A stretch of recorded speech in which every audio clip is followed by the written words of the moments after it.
예, 시간이 되었기 때문에 이걸 시작을 하도록 하겠습니다.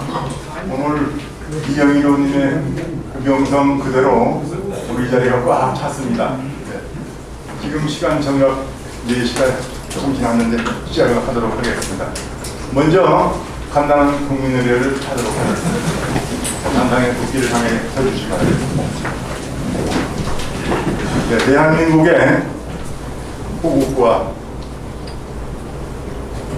호국을 위해서 헌신하시다 돌아가신 모든 분들, 또 대한민국의 민주화와 산업화, 기타 오늘의 대한민국이기까지 헌신하다 돌아가신 모든 분들을 위한 묵념을 안내하도록 하겠습니다. 아이고, 순서가 죄송합니다. 국기에 대한 경례부터 하겠습니다. 국기에 대한 경례. 바로 애국가를 생각하고 우리 순국선열, 아까 제가 말씀드린 오늘 대한민국까지 헌신하시고 또 돌아가신 모든 분들을 위한 묵념을 건너하도록 하겠습니다. 일동 묵념.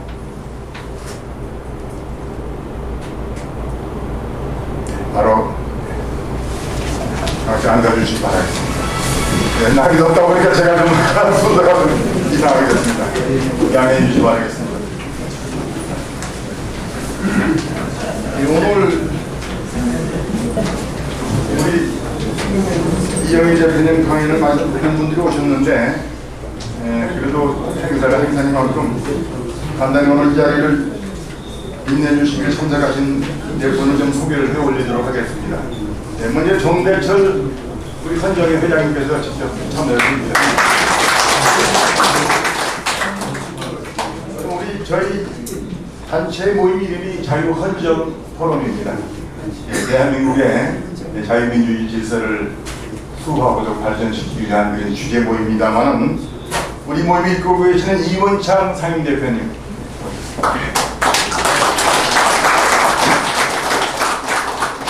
송광호 공동대표님도 오셨습니다. 이규택 공동대표님도 오셨습니다. 최경희 공동대표님도 오셨고요. 김위재 대표님도 오셨습니다. 김위재. 그다음에 김영숙 공동대표님도 오셨습니다. 그다음에 우리 단체를 지켜가시는 이사님들도 오셨는데, 이런 분들이 잘못 좀 그런 위해서 수고 계시구나 알아주시라는 의미에서 좀 소개 좀 해드리겠습니다. 네, 김낙기 전 의원님, 이사님도 수고 계십니다. 네, 김성자 이사님, 네, 박영희 이사님,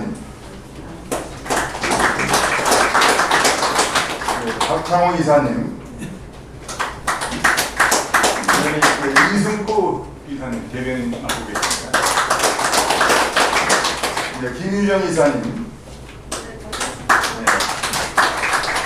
네, 윤형덕 이사님, 네, 손정석 이사님, 네, 윤정빈 이사님, 네, 권혁종 이사님, 네, 양대용 이사님, 네, 박재호 이사님, 조립현 전 대표님도 오셨네요. 네, 이경재 전 의원님도 오셨습니다. 예, 변우령 전 의원님도 오셨습니다. 변우령? 예, 변우령. 예, 아이고. 감사합니다.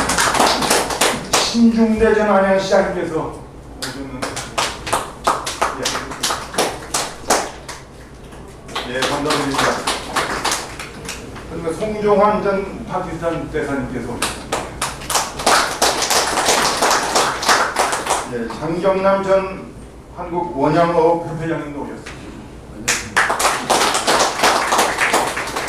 송파구 의회에서 저는 의정회 고문을 맡고 계시는 박재문 고문님도 오셨습니다.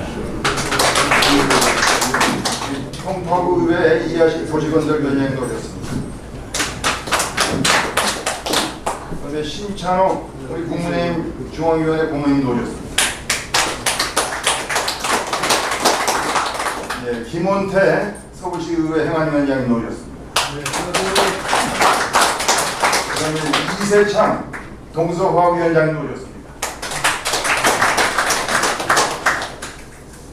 빠지신 분이 너무나 많습니다만 또 적절한 왜 제가 소개를 해올리기도 하고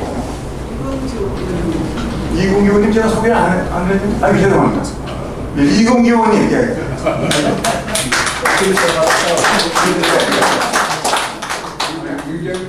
예, 동작 미쳐두었습니다. 죄송합니다.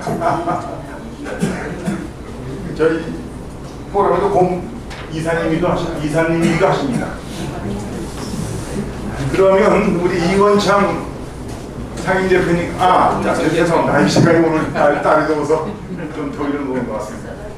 우리 정대철 헌정회장님께서 오늘 모임에 대한 격려의 말씀 한번 해주시겠습니다.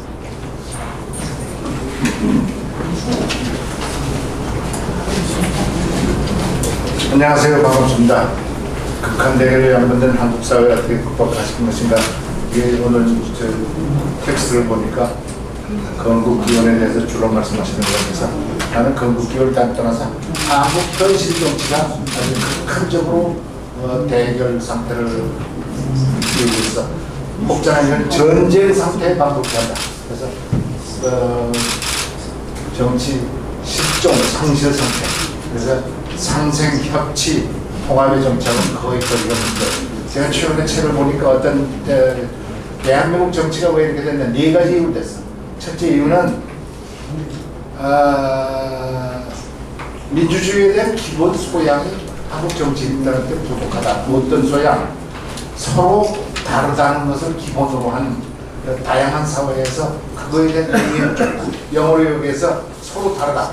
Agree to disagree. 디스그리 하는 것을 어그리 한다는 그 기본적인 것이 모자라서 상대방을 이해하고 인정하는데 거의 부족하다. 그러니까 민주주의의 기본 소양이 부족하다. 이렇게 얘기를 했습니다. 그다음에 두 번째는 진영 논리에 너무 빠져서 진보는 보수, 보수는 진보를 이해하고 인정하는데 그게 힘이 들고 잘 이해 못한다. 세 번째는 힘의 논리를 너무 빨리 씁니다. 야당은 표수가 많으니까 입법 폭주라든가 독주를 빨리 해버리고 여당은 대통령은 비토 파워 거부권 행사든가 또는 사정 논리에 의해서 힘의 논리를 가장 천천히 자제하면서 써야 되는데 그렇지 못해서 있다 이렇게 얘기하고 네 번째는 결국 대통령 책임져서 결과 책임은 대통령이 됩니다. 대통령이 상대방을 만나서 대화하고 설득하고 토론해야 되는 과정을 결과 책임은 대통령이 져야 되는데 이것이 부족해서 협치가 부족하다 이렇게 네 가지 이유로 되는 것을 분석한 거 보고 그건 뭐 원칙적으로 맞는 얘기다. 이것을 다 극복해야 된다. 그래서 어려운 상황을 최근에 대통령께서 국회 개원식에도 안 나오는 거 보고 아쉬움을 금할 수 없습니다. 이런 때일수록 더욱더 나와서 탄핵 잡고 가겠다, 특검 잡고 가겠다. 그럴수록 더 나와서 나는 좀 더 앞서고 그랬어야 되는데 안타까움을 금할 수 없다. 이 양반이 정치를 안 해보고 검사만 해본 분이기 때문에 더욱더 우리가 좀 정치 오래 한 분이 좀 둘러싸서 이 양반한테 정치하는 것을 좀 고치해 주셔야 되지 않겠는가 이런 생각을 지워버릴 수가 없습니다.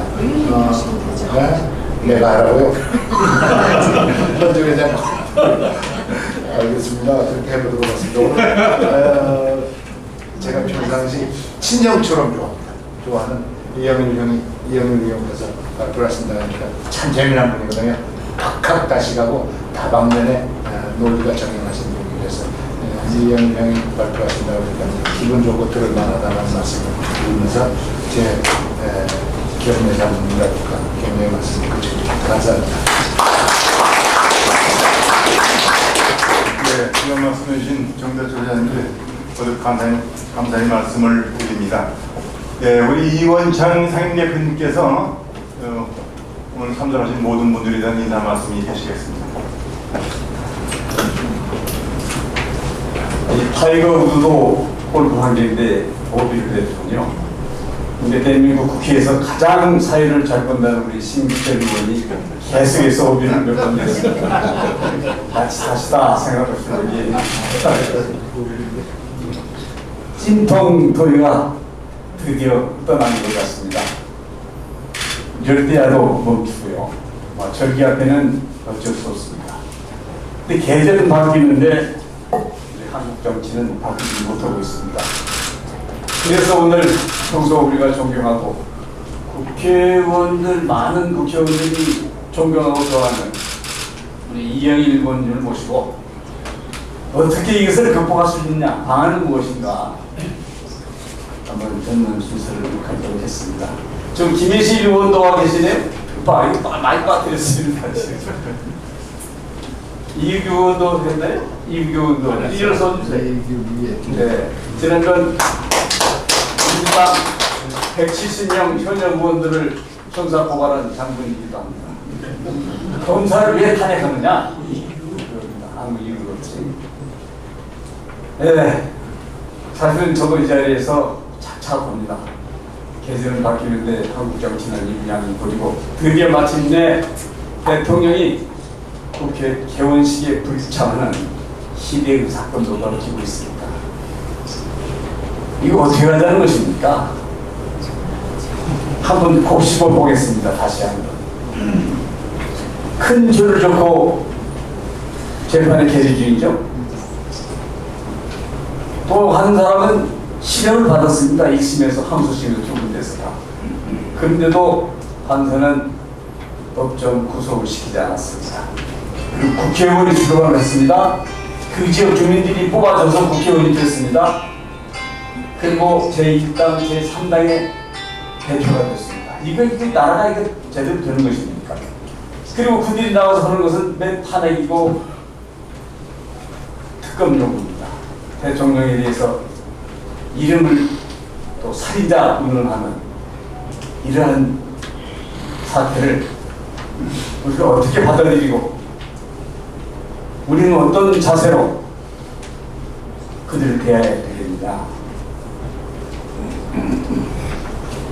사실 저는 어떤 한 분 때문에 나라가 시끄럽지만 그 사람도 문제지만 저 개인적으로는 대한민국 사법부가 문제입니다. 사법부의 최고의 자리에 있는 대법관이 50억 크게 들어가서 50억이라는 돈을 받아서 해외 투자를 하고 다니는 이런 나라가 한국입니다. 이제는 우리 국민들이 이것을 용납해서는 저는 안 된다고 생각합니다. 판사를 겁박합니다. 검사를 고발하고 판사를 겁박하고 돈으로 매수하고 이렇게 무질서한 나라를 만들고 있는 장본인을 우리가 용납해서는 대한민국은 절대 나가온다. 그래서 저희 포럼이 하고자 하는 얘기는 우리라도 이것은 이러한 실상을 다 알고 계시지만 앞으로 대한민국 다우려면 어떻게 해야 할 것인가. 그러기 위해서 우리 포럼이 안간힘을 힘을 쓰고 있습니다. 많은 회원들이 이제서 우리 포럼에도 열심히 해보라고 성금도 보내고 지원도 아끼지 않습니다. 우리 열심히 해보겠습니다. 지원해 주시고 이런 강연도 많이 갖도록 하겠습니다. 이 자리에는 한 가지 더 설명드릴게요. 다음 주 이 자리에서 송정환 전 파키스탄 대사가 또 강연을 갖습니다. 시간 나시면은 한번 보시고 또 오늘 또 우리 이영일 의원님한테 플로아에서도 궁금한 거 왜 이런 모순의 역습이 계속되고 있는지 플로아에서 질문도 많이 해주시고 좋은 시간을 갖기를 바라겠습니다. 네, 감사합니다.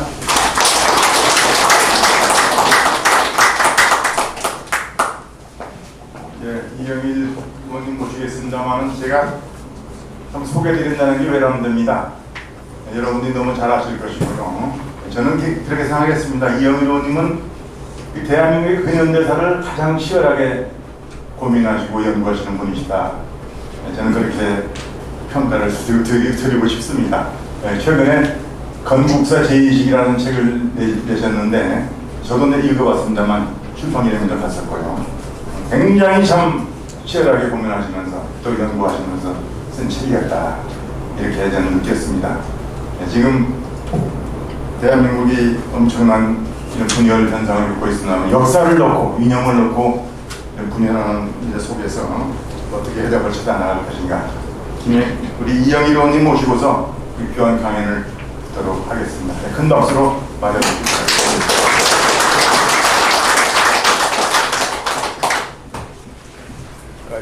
여기 앉아서 해야 하는 거예요. 예, 거기 앉으세요.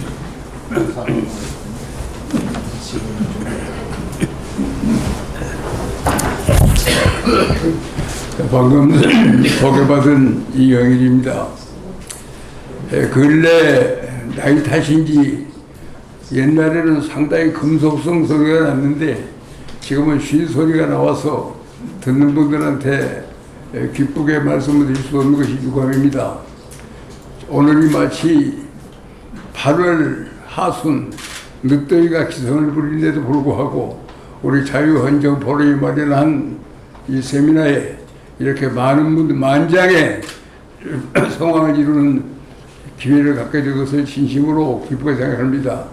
이 자유헌정 포럼을 통해서 우리나라 정치가 바로 되고 우리가 미래에 대해서 꿈을 가질 수 있는 그러한 뜻을 모아보기 위해서 수고하시는 우리 이원창 상임대표와 여러 이사님들, 공동대표들, 그리고 바쁘신 가운데도 오늘 이 모임을 위해서 격려의 말씀을 해주신 우리 정대철 우리 회장님께 진심으로 고마운 인사의 말씀을 드립니다.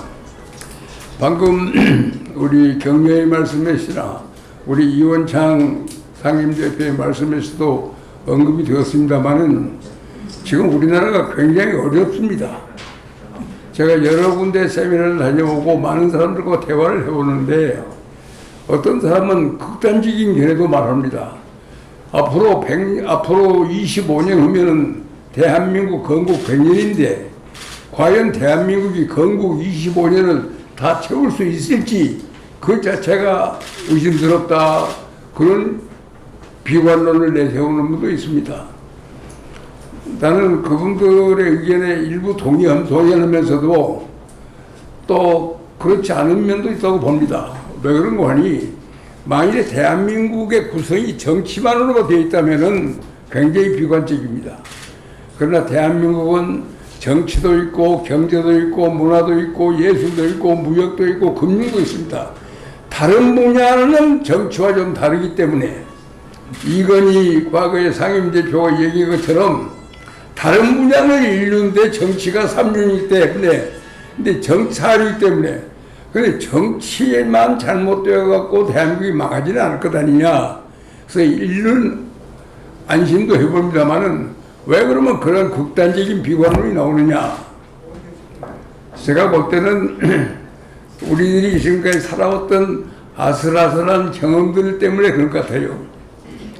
우리가 지금 저도 지금 나이가 금년에 우리나라 나이로 86세니까 그러니까 저도 정치를 언제부터 시작했느냐. 4.19 학생 데모에 참여한 것부터 정치를 시작했다면은 저도 정치한 지 정치 인생이 64년입니다. 그래서 이 64년을 살아온 동안에 과연 대한민국이 존립할 수 있느냐 없느냐를 걱정하는 순간들이 그간 상당히 많이 있었습니다. 아마 제가 제일 뼈저리게 경험한 것은 1960년 4.19 직후 상황이 우리가 굉장히 어려웠습니다. 1960년은 6.25 사변의 전쟁 복구 제1차 전쟁 복구가 끝나고 제2기 전쟁 복구가 시작되면서 우리나라는 유명한 산업혁명의 후반기로 들어가는 그런 중대한 시기였습니다. 근데 4.19 혁명이 났습니다. 부정선거에 대한 항의로서 정권이 붕괴됐습니다. 각종 형태 불평 불만들이 축적되었던 게 한꺼번에 터지면서 민주당 정부는 그 혁명 사태를 수습할 능력이 없었습니다. 장면 총리가 그렇게 얘기했죠. 혁명적 사태를 비혁명적 방법으로 정상화시켰다. 그러나 거기에 대한 항의는 엄청나게 많았습니다. 3.15 부정선거에서 가장 큰 몫을 차지한 것은 전 군대를 부정선거에 동원했던 것인데 군 문제는 손도 안 되는 혁명주가 등장했기 때문에 군대 내에서도 군대 내의 부정선거를 바로 잡아야 할 것 아니냐 하는 정풍운동이 일어나면서 결국은 그걸 다스리지 못했기 때문에 5.16 쿠데타가 일어났어요. 그 당시 상당히 걱정들을 많이 했습니다. 4.19 이후의 혼란, 쿠데타, 과연 이 나라가 앞으로 어떻게 될 것이냐 걱정을 했는데 다행히 결국은 5.16 쿠데타에 의해서 그때 민주당의 신파 고파들이 민주당이 신파와 고파로 갈라졌고 신파가 또 소장파와 노장파로 가서 권력싸움을 하는 바람에 산업혁명이 계속 밀고 나가기 위해서는 과거에 자유당 말기암에 송인상 박사가 만들었던 제1차 경제개발 5개년 계획을 밀고 나가려면은 적어도 한 500여 개의 입법, 개혁, 금융개혁, 세제개혁, 공업화 지원개혁 해 뒷받침할 수 있는 입법과 개혁 과제가 한 500여 개 되는데 민주당의 신파와 고파는 그것을 해결할 능력이 없었습니다. 또 기대할 수도 없는 상황이었었습니다. 근데 일단 국가재건 최고회의가 구성되고 그 당시 250명의 국회의원이 아닌 국가재건 최고위원 25명이 앉아서 개혁에 필요한 입법과 개혁을 완료해가지고 결국은 제1차 경제개발 5개년 계획, 2차 경제개발 5개년 계획, 3차 5개년 계획을 추진하는 그런 과정이 진행되면서 우리 한국의 역사의 현장이 근본적으로 달라졌습니다. 산업혁명의 무풍지대에서 산업혁명을 추진하는 나라로 변하는 5.16 쿠데타가 가져왔던 우리 국민에게 준 역사의 선물입니다. 바로 그런 쿠데타에 의해서 한국 사회의 진행이 달라지면서 결국 망할 것 아니냐 걱정했던 나라가 다시금 흥하게 되었습니다. 그 이후에 또 상당히 어려운 상황이 있었죠. 박정희 대통령 시해 사건 이후에 국회에서는 박정희 대통령이 돌아가실 때가 중화학공업에 의해서 한국의 군대의 군장비의 현대화가 이루어지고 국제무역이 벌써 1조 1억 달러를 훨씬 넘어가지고 무역국가, 중공업을 중시하는 산업국가로 변해가는 제3차 산업혁명이 일어나는 바로 그 시기인데 그때 박정희 대통령이 자기가 벌려놓은 일을 수수 못하고 돌아가셨습니다. 중화공업이 한참 일어나는 판국인데 박정희 대통령이 무작정 외자 도입을 해가지고 중화공업을 일으켰습니다만은 그때 공장의 가동률은 2%, 3%, 7% 그 정도밖에 안 되기 때문에 외자는 쌓였습니다. 또 외자를 갚기 위한 외자를 더 얻어 다녔는데 우리나라 경제공무원들은 전부 거기에 총동원됐던 겁니다. 그렇기 때문에 신군부는 그 당시 전두환의 신군부는 중화공업을 공배 처분하느냐 중화공업을 승계하느냐 문제 가지고 대논의에 붙었습니다. 수많은 학자들은 성업의 전망이 없고 빚을 갚을 수 없고 외채를 얻어야 하는 중화공업에 매달리다는 한국의 미래가 없다. 그러나 전두환 대통령이 제가 직접 들었습니다. 전임자가 뜻이 있어서 만든 사업을 우리가 견디기 힘들다고 해서 포기할 수는 없지 않느냐. 그래서 결국은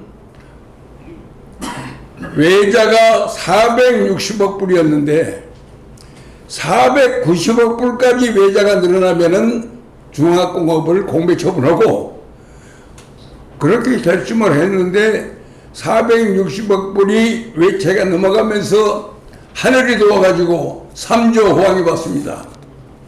2%, 3%, 4%밖에 가동되지 않던 중화공장들이 3조 호황이 오기 때문에 전부 망가동 모든 게 불가동되기 시작했어요. 왜? 선진국들은 전부 첨단 산업에 투자를 했고 후진국들이 경공업에 투자했는데 중화공업에 투자한 유일한 나라가 대한민국이었어요. 그렇기 때문에 대한민국이 생산하는 모든 물자는 전부 다 팔렸습니다. 그렇기 때문에 망가동이 되면서 그 462억 불 되는 외자들이 몇 달 내에 다 갚아버리는 거예요.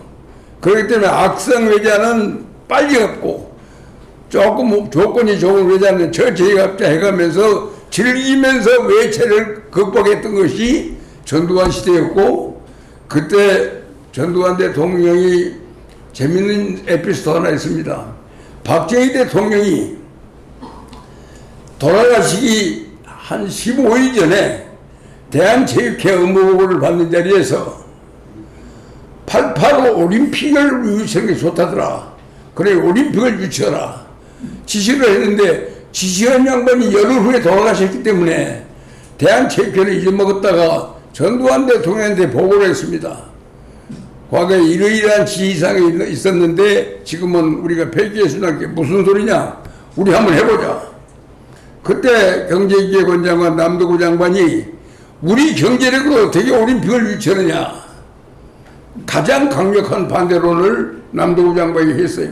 그러나 전두환 대통령이 당신은 경제건설에 앞장서라. 저 고띠를 점령하는 작전은 내가 더 능력 있다. 나한테 맡겨라. 그래서 결국은 올림픽을 유치해가지고 대한민국이 전 세계에 알려지는 획기적인 정기가 되면서 우리의 팔자 운명이 달라졌어요. 그런데 제일 중요한 것은 1961년 5.16 쿠데타나 그 다음에 1981년 20년 후에 일어난 전두환의 소위 국가 비상조치 상황 전부 다 군대가 강력하게 정권을 뒷받침했기 때문에 가능했습니다. 이제 그런 경험에서 위기를 극복했던 사람들의 눈에는 지금 대한민국은 얼마 못 갈 것 같다는 우려를 가져오는 상황이 됐습니다. 왜냐하면 군대가 뒷받침할 힘이 우리나라에 없습니다. 지금 없습니다. 지금 군대는 햄버거 군대입니다.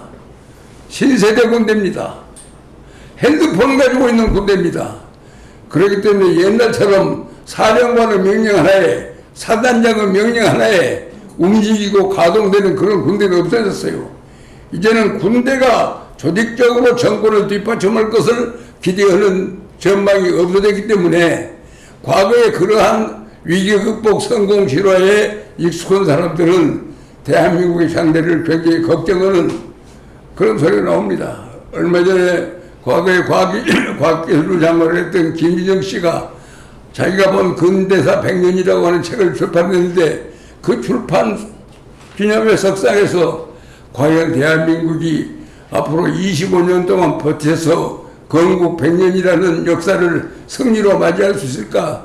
내 눈에는 그런 전망이 보이지 않는다고 하는 비관을 제가 들었습니다. 저도 상당히 공감을 했어요. 근데 왜 제가 이런 말을 하냐? 우리는 여러 가지 좋은 말에 의해서 그 위로를 받는 게 많았어요. 왜냐면은 그건 우리가 얼마나 국제사회에서 칭찬을 많이 받았습니까? 가장 먼저 세계에서 가장 빨리 산업화와 민주화에 성공한 나라다. 또 아시아 아프리카 70여 개 후진국가 중에서 제일 먼저 후진국을 탈피해가지고 선진국에 성공한 지금 유일한 나라입니다. 국제언어통상진흥회의가 설정해 놓은 후진국 리스트에서 이름이 빠진 유일한 나라가 코리아입니다. 바로 그러한 최초로 선진국가 되었다. 얼마나 사랑스러우세요. 영국에 유명한 교수 있어요. 영국 옥스퍼드 대학에 발코라고 하는 교수가 한 분 있는데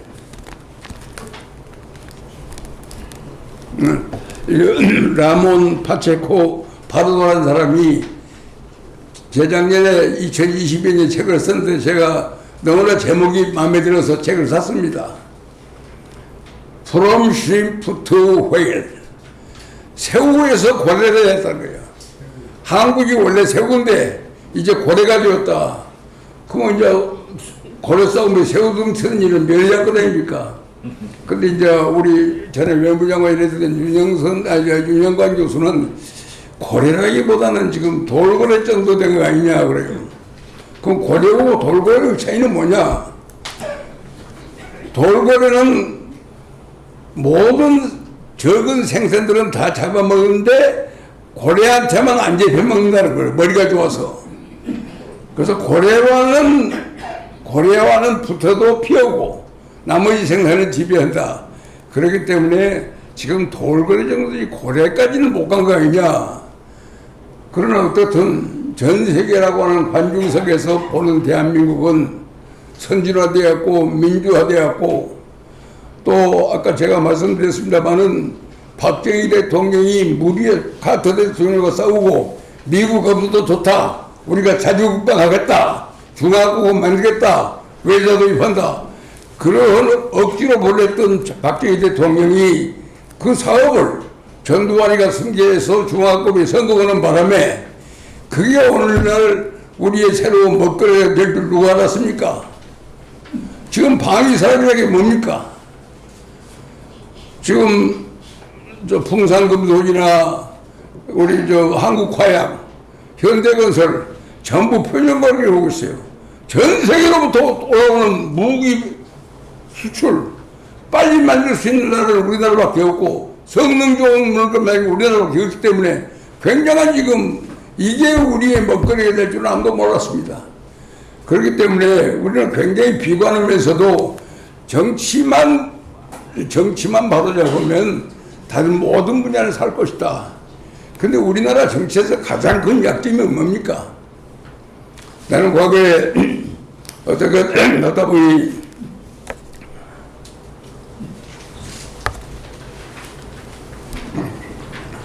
전두환 대통령 총재 비서실장일 때 그분 정상 외교를 할 때는 대체로 비서실장은 수행을 합니다.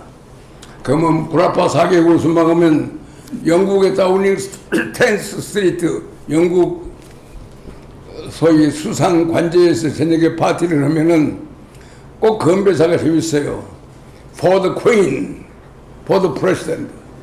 대통령을 위해서, 여왕을 위해서.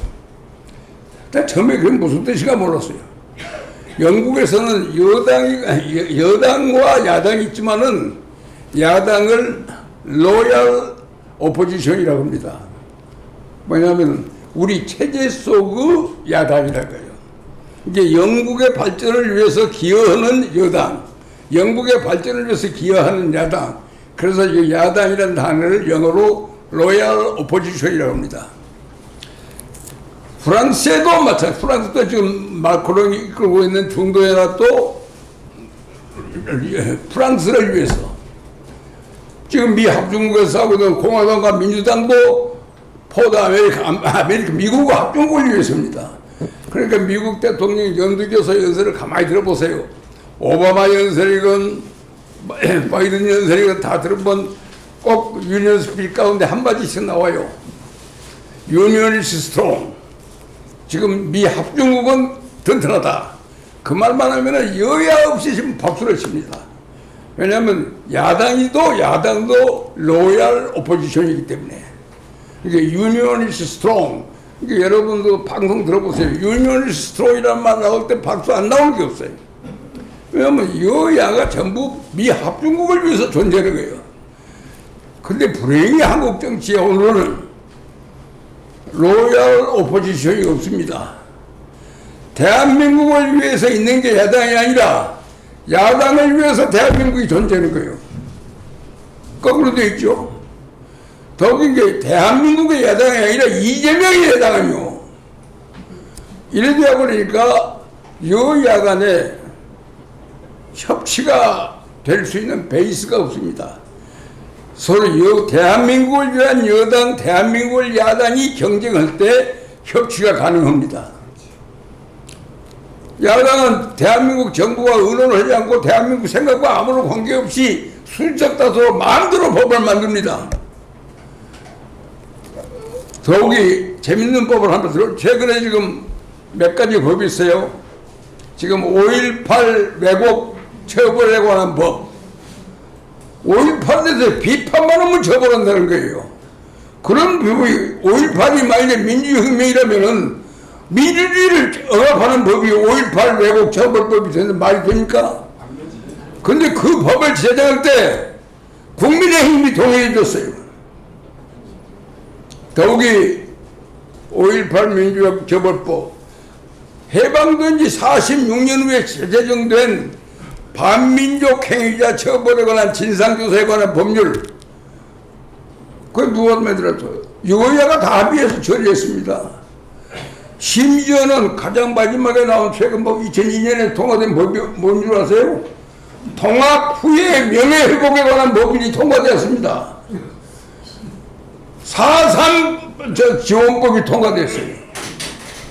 도대체 이러한 법들을 마음대로 통과시키고 그래 정부에서 받을 수 없으면 대통령이 가지고 있는 권한으로서 비토파워 쓰는 거 아니요? 거부권 쓰는 겁니다. 말에는 거부권이란 말은 없어요. 재심의하라고 하는 것이죠. 그런데 3분의 2가 가결 안 하면 재심의가 안 되기 때문에 사실 비토인데 지금 여야 관계가 그런 식으로 돌아가기 때문에 정상적인 눈으로 보면 대한민국이라는 간판이 민주국가로서의 대한민국 간판이 유지될 것이냐 안 될 것이냐 생각하는 국민들이 다 걱정합니다. 과거에 함석헌 선생님이 뭐라고 했어요? 생각하는 국민이야만이 나라를 지킨다고 했어요. 지금 생각하는 국민들 치고 나라 걱정하는 사람이 거의 없습니다.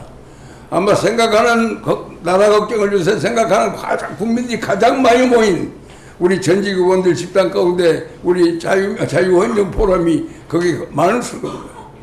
나는 우리 헌정에도 있습니다만은 나는 한번 국회의원이 된다는 것은 굉장히 의미가 있는 게 한번 국회의원이 딱 되고 나면은 정치인의 존재의식은 원내냐 원외입니다. 빠지 없는 사람을 원외입니다. 그러나 원외나 원내도 불구하고 한 가지 공통된 것은 나라 걱정하는 마음입니다. 왜냐하면 우리 과거에 한참 우리 대학 시절에 중고등학교 시절도 재밌게 봤던 영화에 타잔이 있습니다. 타잔은 배고픈 심성들의 울음소리를 제일 먼저 알아들었습니다. 그런 귀를 가지고 있는 게 타잔이죠. 지금 대한민국이 좁혀지고 있는 안보 상황의 위기, 지금 벌써 김정은이가 250대의 중거리 미사일을 개발해갖고 전진배했다. 신문에 나지만은 그걸 그냥 뻘로 내기지는 않습니다. 전전 국회의원 했던 사람들은 이게 지금 앞으로 중거리 우리 이 중거리 미사일 배치가 앞으로 중강도 도발을 할 수 있는 전조냐. 현재 우리 사회는 북한의 직접 침략 말고도 간접 침략으로 성공할 수 있는 허점이 너무나 많이 퍼지기 때문에 그런 허점을 생각하면 나라 걱정 안 할 수 없습니다. 바로 그런 문제들을 전부 보는데 제일 요새 제 마음을 아프게 하는 것은 우리나라의 공론 분열이 비단 여야 간의 이해관계의 대립만인 게 아닙니다. 역사 문제에 대한 공론 분열도 굉장히 심각합니다. 근데 이제 어느 정도 세월이 흘러가면은 역사 문제에 대한 공론 분열은 끝나야 합니다. 과거에 역대 여당이 국민 통합을 위해서 눈 감아주자, 독립운동을 했기 때문에 그 공로를 천명해서 눈 감아주자, 모든 것을 국민 통합을 위해서, 화합을 위해서 눈 감아주고 넘어왔던 것들이 전부 지금은 역사의 불씨가 되어가지고 국론 갈등을 일으킵니다. 지금 대한민국의 적이 누구냐, 우방이 누구냐, 적과 우방에 대한 저 다릅니다. 지금 여러분들 보십시오만은 대한민국의 안보의 실전적 위험은 주사파가 위험입니다. 종북파가 위험입니다. 친중파가 위험입니다. 가장 위협이 안 되는 것이 친일파입니다. 근데 그런 친일파는 존재한 일이 없어요. 친일파는 1945년 해방과 동시에 이 지구상에서 소멸이 한국에서는 없어졌습니다. 해방된 요구에서 어느 놈이 일본이 우리를 다스리기를 바라겠습니까? 어느 놈이 일본이 잘 되기를 바라겠습니까? 그런데도 전혀 없는 친일파가 여기서 나와요. 여기서 나오는 친일파는 새로운 저기가 하나 있어요. 광복회를 우습게 하는 놈은 친일파입니다. 벌써 그게 말이 돼요? 나는 그래서 난 조숙희 윤석열 대통령 만나면 당장에 광복회 간판을 광복회 후손회로 바꾸라야겠어요. 광복 후손회. 자기들이 무슨 독립운동이라는 것처럼 그놈이 쓰는 게 영 보이냐. 광복회 말고 광복 후손회로 고쳐라. 지금 광주 가보면 광주 학생 독립운동 기념사업회에서 그 리더들이 지금 우리가 광주 학생 운동을 제주도 아닌데 왜 그래? 광주 학생 독립운동 후손회로 이름을 고쳤어요. 광복회도 이제 광복 후손회로 고쳐야지. 광복과 아무런 관계없는 사람들이 자기 뼈를 파가면서 국가에 대해서 시비 걸고 있다. 이건 정말 웃기는 일 아니겠어요? 그래서 국론부주의 형태가 있는데 내가 가만히 보니까 지금 이승만 대통령의 경우를 하나 들면은 이승만 대통령이 5개의 악마 프레임을 가지고 있습니다. 뭔 줄 아십니까? 민족 분열의 원흉 프레임이요. 두 번째는 제주 양민 학살자요. 세 번째는 김구 암살자요. 네 번째는 한강 폭파범이요. 다섯 번째는 독재자요. 이 5가지 프레임을 다 쓰고 있고, 그리고 이 프레임이 지금 돌아가신 지가 벌써 60년 또 뭐 50년이 다 되어갑니다만 아직도 그 프레임이 하나도 벗겨지지 않았어요. 이제 한번 따져봅시다. 민족 분열의 원인이라고 하지만은 이승만 대통령이 반대했던 것은 민족 분열이 아닙니다. 공산화 통일을 반대했던 겁니다. 그렇기 때문에 그래서 공산당들이 이승만 대통령한테 민족 분열의 원인이다 프레임을 씌우면 대한민국 국민들은 그 프레임을 거둬줘야 합니다. 없애야 합니다. 그런데 그걸 그대로 복창하는 역사학자들이 지금 국정교과서를 주도하면서 자기의 책의 출판대금을 받기 위해서 계속 그 책을 고소하고 있는 것이 우리나라의 솔직한 현실입니다. 근데 왜 단속을 되지 않았습니까? 공산화 통일을 반대하고 자유통일을 했던 사람을 민족분열의 원인으로 모으면은 그렇지 않다고 말할 수 있는 국민의힘 국회의원이 있습니까? 야당은 있습니까? 아이고 막 국민 통화 화합을 위해서 우리 모른 척하고 넘어가자. 다 넘어갔습니다. 제주 양민의 학살자 문재인이가 뭐라고 했어요? 민족 통일을 부르짖는 애국적인 민중들을 총칼로서 탄압한 양민 학살의 원인이 이승만 정부라고 했습니다. 그리고 그 양민 학살을 양민했다고는 역사의 과정에 입각한 기념공원을 만들고 기념공원을 그대로 설치했어요. 그래서 그게 하도 억울하다고 이용우 대법관이라는 변호사가 소송을 제기했더니 대한민국 대법원이 어떻게 판결한 줄 아십니까? 4.3 사건에 뒷받친 건국 전야의 사상 대립은 전부 빼고 인권 문제만 가지고 재판을 했을게 그라고 했습니다. 그러고 이용우 씨가 패배를 했어요. 나 판결문을 읽어보면 기가 막혀요. 1948년 4월 3일 날 일어났던 그 잔인무도한 4.3 사건의 진상이 왜 일어나는 이유에 대해서는 전혀 따지지 않습니다. 그 현장에 있었던 인권 문제만 가지고 심판을 삼고 이유 없다고 기각을 하는 거예요. 그게 우리나라 사법부입니다. 이런 식으로. 그리고 또 세 번째로 김구 살해범. 김구를 언제 이승만 대통령이 살해했습니까? 아마 안두희를 시켜서 살해했을 것이다 하는 카드를 가지고 이승만 박사를 살해범으로 몰았습니다. 지금도 그렇게 믿는 사람들이 있어요. 그 다음에 한강 폭파범. 나는 한강 폭파범이라는 것도 굉장히 기가 막힌 게, 여러분들이 지금 시간이 없어서 그럴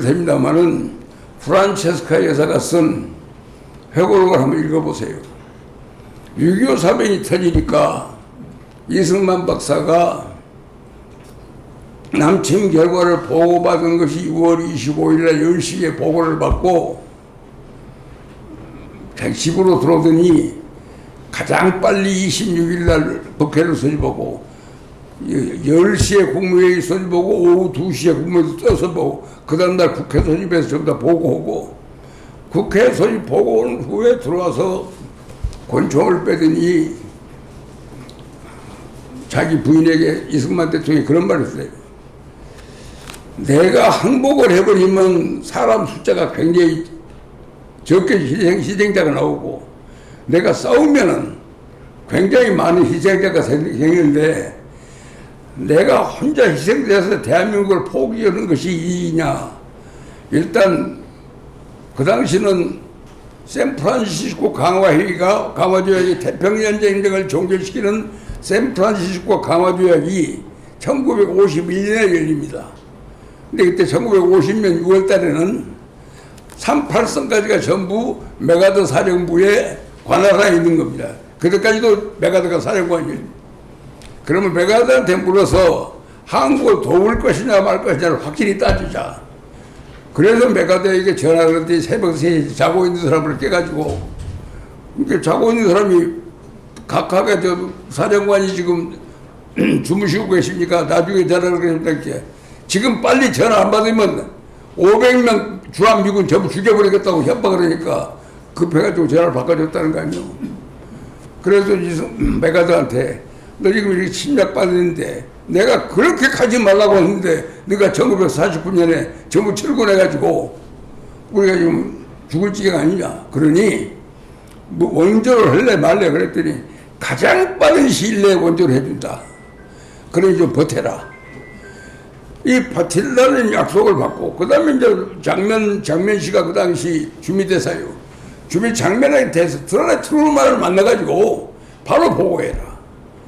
그래서 외교적인 작전을 전부 하면서 전부 지금 들어온 게 우리를 빠른 시일에 도와준다 한다. 그러니 우리가 작전상 후퇴해야겠다. 그래서 6월 27일 새벽 4시에 기차로 수도를 대전으로 옮기기로 하고 작전을 후퇴하고 나갔는데 이승만 박사가 한 번도 수도를 포기 안 할 테니 여러분들이 여기서 투쟁하라 방송해본 일이 없어요. 전부 그걸 방송했다고 떠들어갖고 이승만을 한강 폭파범으로 만들었고 근데 그 사실 아니잖아요. 그리고 이제 파렴치한 독재자다. 물론 3.15 부정선거는 정말 잘못된 거죠. 나도 그것 때문에 4.19 때 이승만 정권 타도에 앞장섰습니다.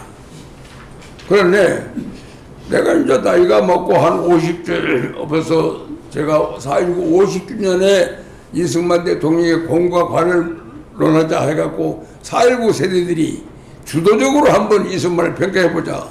근데 나한테 주제논문을 발표하라는 거예요.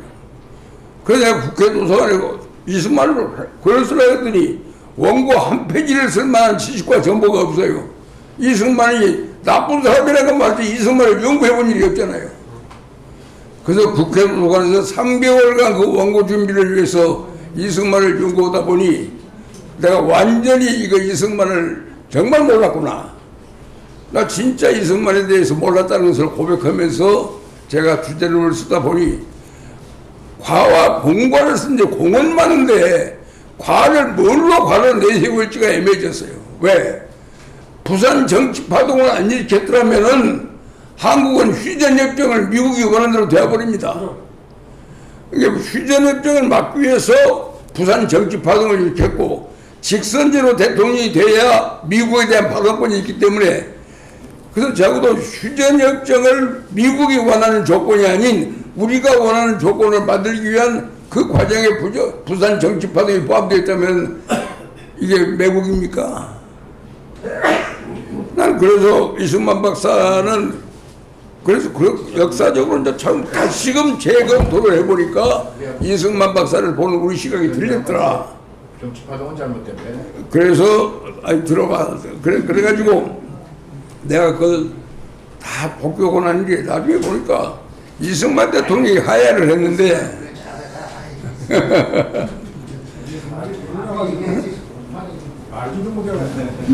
이승만 그냥 하세요. 괜찮아요. 그냥 하세요. 이승만 대통령이 이제 하야를 했는데 내가 50주년이니까 내가 그 안에 대학 시절에는 아무것도 몰랐다가 국회의원을 3번 오고 공무원도 오래 하다가 보니까 전 세계 소위 독재자라는 사람 가운데서 국민들이 물러가라고 해서 하야한 사람이 한 명도 없어요. 과거에도 없었고 지금도 없고 앞으로도 없을 겁니다. 그런데 그분은 하야했습니다. 학생들이 피를 흘렸는데 우리나라에 장래를 짊어진 젊은 사람들을 내가 몰라가지고 부정선거 때문에 피를 흘렸다면 내가 책임져야겠다. 그래서 부정선거를 무효화해서 개헌해서 민주당 정부가 출연을 길러주고 자기는 하야했다고요. 그건 이승만 대통령을 3선거에는 도저히 기한을 연기했다는 말이 나올 수 있어도 나는 악마적인 전제적인 독재자다. 그런 규정은 옳지 않다고 봤거든요. 그렇기 때문에 북한 김일성 집단이 세웠던 5번에 걸치는 5가지의 악마 프레임, 이건 당연히 베껴야 합니다. 그런데 역대 어느 정부도 이승만에 대한 공격을 북한이 자연 대통령직을 그만둔 후나 자연으로 돌아가고 하와이 있을 때나 북한의 대남 전쟁의 핵심은 이승만의 악마효였습니다. 그런데 이제는 김일성이 그 악마를 쓰다 보니까 그 다음에는 이 민노총과 정규직들이 노동계에 교육계에 파고들어가서 계속 북한의 대남 친절 업무에 공작을 대해왔던 거예요. 그런데 어떤 역사의 어느 대통령도 어느 정부에서도 이승만이 쓰고 있는 악마 프레임을 벗기지 않고 방치했습니다. 그런 방치, 그런 외면, 그런 무관심이 결국은 대한민국의 정통성의 위를 불러왔고 나중에는 결국 대한민국은 태어나서는 안 될 나라라고 하는 노무현의 그런 발언이 대한민국 대통령이 대한민국은 태어나서는 안 될 나라라고 하는 말이 나올 수 있는 그런 결과를 가져왔습니다. 그러니까 그러한 방치, 외면, 무관심이 결국 이승만 대통령에 대한 부정이 결국은 대한민국은 태어나서는 안 될 나라라고 하는 말로 바꿨습니다. 다행히 작년 3월 달에 여기 계신 분들 아실 분은 아십니다만은 제가 이승만 박사의 공부한 후에 쓴 책이 미워할 수 없는 우리들의 대통령, 그래서 이승만, 박정희, 전두환을 썼습니다. 물론 전두환을 쓸 수밖에 내가 비서실장이기 때문에 쓴 게 아닙니다. 박정희 대통령이 중화고업을 중간에 그만두니까 외채만 몽땅 넣고 도망가셨어요. 전두환 대통령을 언급하지 않으면 박정희 대통령이 업적을 살려낼 길이 없고 올림픽을 살려낼 길이 없어서 전두환 대통령을 쓸 수밖에 없어서 이승만, 박정희, 전두환, 대한민국의 국력비양에 기여한 3분을 제가 소재로 책을 하나 썼습니다. 그때 조금 우리 집사람이 꼭 전두환이라는 양반을 집어넣어야겠냐고 그래서 그거 안 읽을 수 없다. 그래서 내가 썼다. 결국 내 입장에 보면 국력비양에 기여한 부분이 있기 때문에 이걸 써야겠다. 그래 쓰고 났는데 그때 박근혜 대통령 탄핵에 관한 수많은 시위들이 매일 있어서 왜 사회를 저렇게 광화문 시위가 촛불 시위가 시험하고 저도 나가봤습니다. 그 데모대에 끼어봤어요. 거기서 구호를 들었는데 전부 구호가 내가 1960년 4.19 9회 남북 학생회담을 제안할 때 열쳤던 그런 좌파들의 구호들이 완전히 뿜어지고 있어요. 내가 가장 중요한 직책을 2개 있었는데 대한민국 국토통일론 통일교육원장을 2대 통일교육원장 하면서 한국 현대사에 대한 강의가 카리큘럼에 안 들어 있었습니다. 민주정의는 민정당 초대 중앙정치 연수원장을 하면서도 카리큘럼에 한국 현대사를 넣지 않았어요. 우선 급한 것만 쓰다가 가장 중요한 것을 안 했더니 결국은 그 후유증으로 지금 이러한 비극을 내가 경험하는구나. 그래서 제가 반성문을 쓰는 심정으로 건국사의 재인식이라는 책을 썼습니다. 그래서 이승만 박사도 재평가 보고 다 나름대로 했는데 책만 써서 모릅니까? 그래서 작년 3월 26일 날 이승만 대통령 탄생일을 기념해서 4.19 때까지 데모했던 친구들한테 전부 전화 걸었어요. 카톡으로. 지금 우리가 60년간 살아오면서 이승만 대통령에 대해서 서로 다른 견해도 있고 평가도 다르지만은 이제 우리가 때가 열한 말 하지 말고 성명 발표하지 말고 그냥 마음 있는 사람은 이승만 대통령 묘지에 모여서 그냥 묵념하고 그분의 명복을 빌므로써 4.19 세대와 우리 간의 간격을 좀 메꿔버리자. 일단 그 맥부고 역사를 풀자. 그랬더니 70여 명이 호응을 했어요. 그래서 작년 3월 26일 날 4.19 세대, 4.19 생존 세대들이 모여서 이승만 대통령 묘소를 참배함으로써 우리 4.19와 이승만 대통령 관계를 일단 정리했습니다.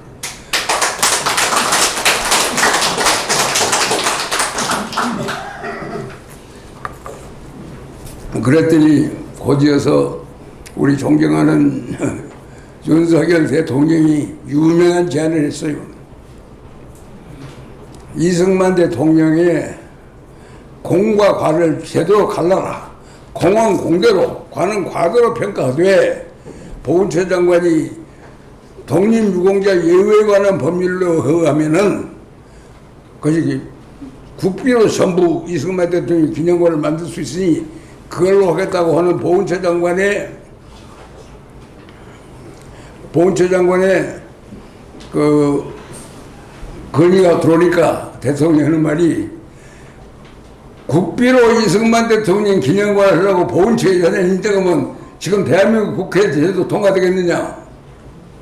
또 이승만 박사를 한 번 더 죽일지 모른다. 그러니 대통령 여우에 관한 법률에 의해서 관리비만 정부에서 되고 나머지 그런 비는 국민성금으로 조작했느냐.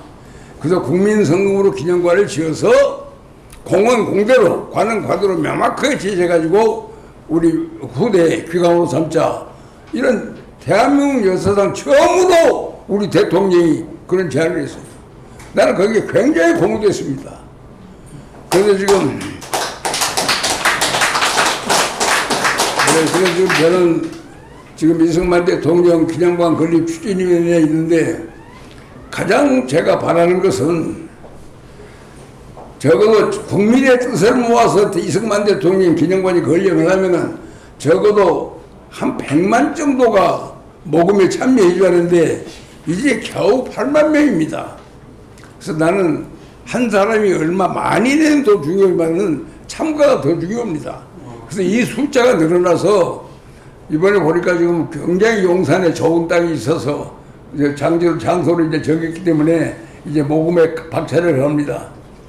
근데 여기서 이제 그 얘기는 여기서 끝내고 다만 최근에 제 정치 인생에서 가장 그 충격적인 사건이 이번에 광복절 사건인데요. 1919년 광복절이 1910년 상해 임시정부가 과연 대한민국의 그날 건국을 볼 수 있느냐. 제가 건국사의 재인식이라는 책을 쓰면서 상해 임시정부를 공부를 많이 했습니다. 상해 임시정부는 1949년이었는데 그 당시 임시정부가 3개가 있었어요.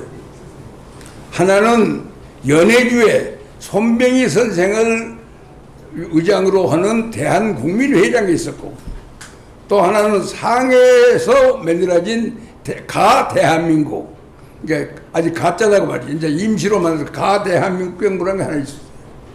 그 다음에 이제 서울에서는 전국 3.1운동에 앞장섰던 전국 시도 대표들이 모여서 한성 임시정부를 만들었어요. 그러니까 임시정부가 3개입니다. 근데 우리 3개가 만들어서 되겠느냐? 이걸 전부 하나로 만들자.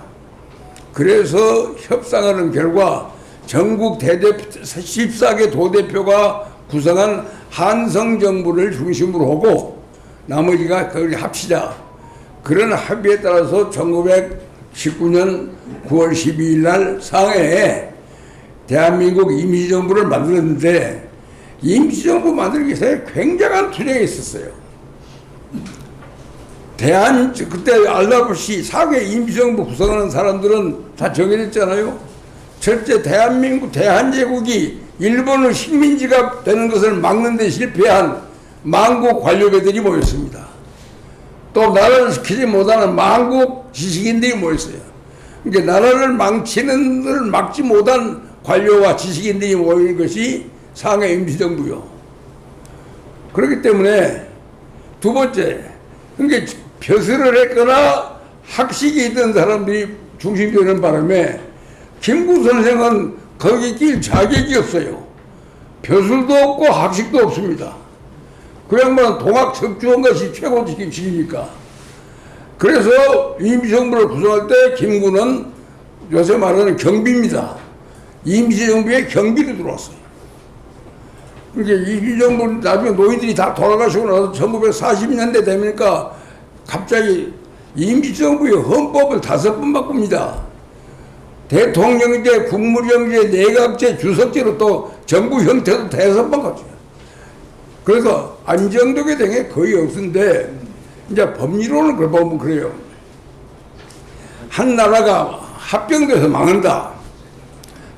한일 합병돼서 망한다는데 난 그게 애매했어요. 제가 나카소네 수상을 내가 만나가지고 질문했습니다. 그건 일본의 나카소네 수상이 쓴 일본의 방위대각이라는 책이 있는데 그 책을 보면은 일본이 침략한 나라들 명단이 쭉 남아 있는데 거기에 조선이 빠져 있습니다. 그래서 왜 조선이 빠져 있냐 그랬더니 언제 우리가 조선을 침략했냐고요. 조선 왕실을 잘 대접해 갖고 해준다는 조건으로 합병을 해버렸기 때문에 침략은 나라가 아니에요. 그래서 이제 1910년에 고종황제의 내탕금을 받고 일본의 명치대학으로 일본 중학교로 영어학원으로 유학했다가 명치대학을 졸업한 사람이 유명한 조소방 선생이요. 그 양반이 법학에 밝기 때문에 사기와 강박에 의한 조약은 원천무효라는 게 국제법 원칙입니다. 그러니까 조선은 사기와 강박에 의해서 합병조약을 맺었기 때문에 그 조약은 원천무효다. 그게 이제 조소왕 선생의 지론이죠. 그런데 일본 입장에서 볼 때는 우리가 돈으로 매입을 했는데 그게 무슨 사기와 강박이냐. 일본은 거기에 동의를 않습니다. 그런데 이제 조소왕 선생은 융희 황제가 일본에게 합병조약에 서명하면서 국권을 넘겨준 순간에 군주주권은 죽었고 이제는 인민주권이 살아났다. 나라의 주인이 군주로부터 인민으로 된 것이다. 그래서 이제 인민주권을 보고 나오니까 대한제국을 복국해야겠다. 대한민국을 다시금 살리자 하는 운동이 소위 유명한 소위 복벽파라고 있어요. 벽자를 쓰면 한문으로 벽자가 임금벽자입니다. 임금을 다시 세우자는 복벽파들이 나왔는데 왜 그러냐? 그때 망국 관료들은 전부 조선시대 벼슬을 했습니다. 우리 부통령을 지낸 이시영 씨는 평양감사를 지낸 사람이요. 초대 부통령은 평양감사요. 김홍집의 사위입니다. 그러니까 그런 사람들이 모여있기 때문에 그 사람들은 항상 중요사관이 있어요. 우리가 임금을 잘못 모셔서 나라가 망했다. 그렇기 때문에 우리 신하들이 잘못이고 임금을 얻을다 하는 게 중요사관이 공명일의 사관인데 거기에 갇혀있기 때문에 대한민국 임시정부로는 대한민국을 반대했어요.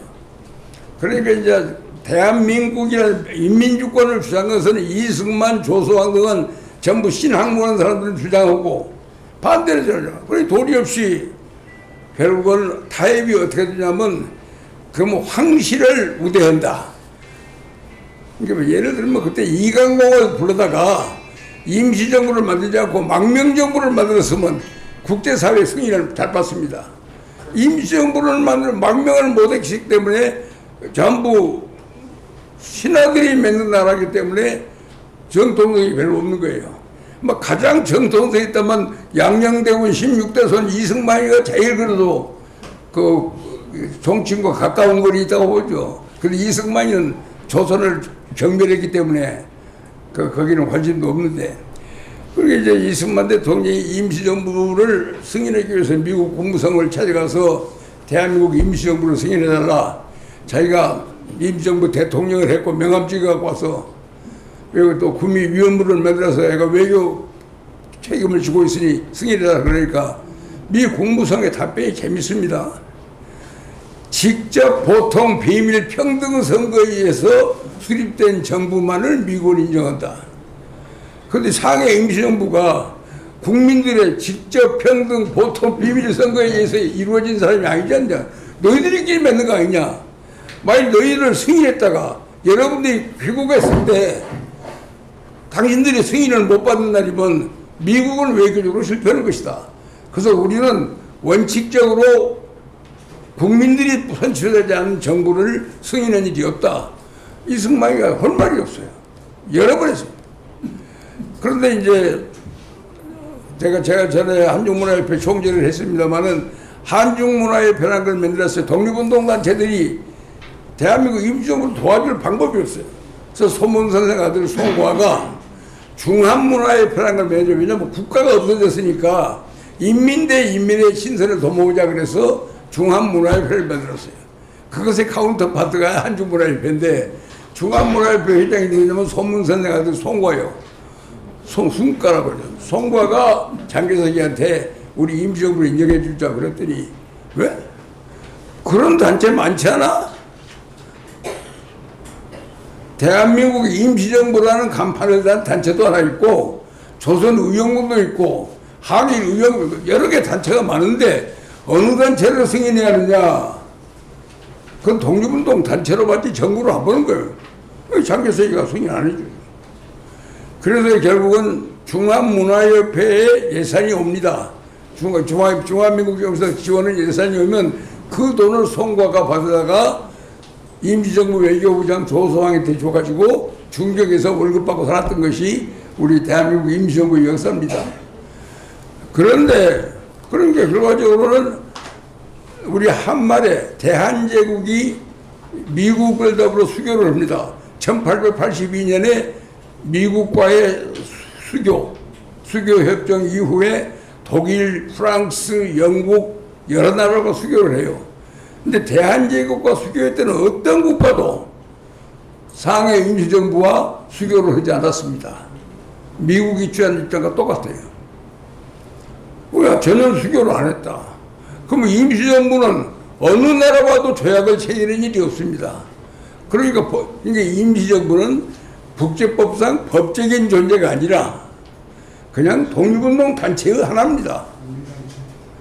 그러니까 1943년 카이로에서 홉킨스 미 루스벨트 대통령 보좌관이 조선의 독립을 부여하자고 할 때 그 코리아는 대한제국이었지 임시정부가 아니었습니다. 그래서 그 대한제국이 그렇기 때문에 나라를 뺏기고 인민과 국토는 있는데 주권이 없는 나라로 있는 상태를 국제법학자는 재밌는 표현을 써요. legally dormant.